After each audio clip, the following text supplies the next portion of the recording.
This podcast is intended for mature audiences 18 years and over.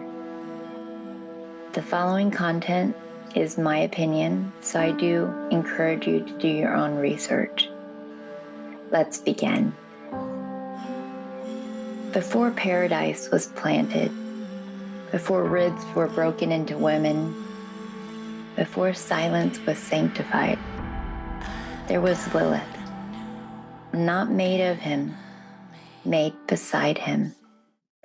Dust born like flame struck in sand. She did not fall, she rose. And when they tried to chain her, she walked into the dark and made it her kingdom. Welcome to Luna Beyond the Veil. I'm Luna, and today we return not to Eden, but to the edge of its forgetting. We lift the veil on Lilith, the first woman who was never anyone's second, not companion, not helper. She is the unsilenced, the self-made, the shadow at the root of our rebellion. Lilith's story is not one of temptation or transgression. It is one of resistance. In the alphabet of Ben Sira, a satirical yet sacred text from medieval Jewish mysticism, we meet Lilith, not as a villain, but as a divine equal. Clay and breath, just like Adam. No lesser light. When he demanded obedience, when he insisted she lie beneath him, she did not yield. And in doing so, she became legend. When she refused, she spoke the name of God aloud, a forbidden act, a name that opened the door to freedom, a name that could not be unsaid. She named the divine, and she walked away from its false orders. Exiled for her autonomy, Lilith left Eden, not as a sinner, but as sovereign, not cast down, but choosing descent into the wild places. Because when the cost of staying is your selfhood, the bravest thing that you can do is leave. When a woman won't play the part, they rewrite the script. In Babylon, she became Lilith, a winged spirit, feared in childbirth and the restless hours between dusk and dawn. She also became a shapeshifter, a temptress, a thief of breath. But these were not truths. These were metaphors that were twisted into monsters. They made her the mother of demons because she mothered herself. They said she unalived children because she defied motherhood as a mandate. And still today, the echoes remain. Too much, too wild, too free. But listen, Lilith did not become these things. She always was. To call her demon is to admit that the divine can wear rage, that sacredness can be self-chosen, that holiness may look like hunger, and that a woman can say, I am not yours, I am my own. Lilith walks with every woman who dares, who steps into shadow, not to be devoured, but to become the fire within it.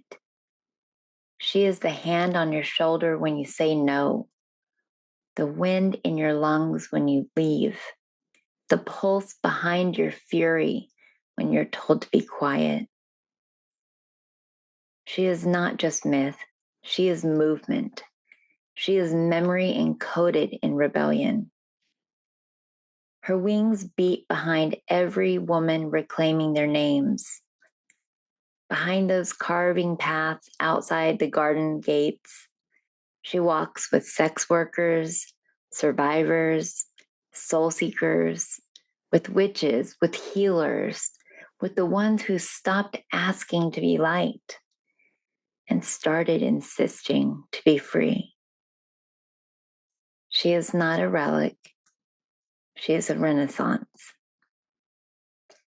To honor Lilith is not to tame her, but to welcome her wild. Your altar does not need to be perfect. It only needs to be true. Build it with intention, not apology.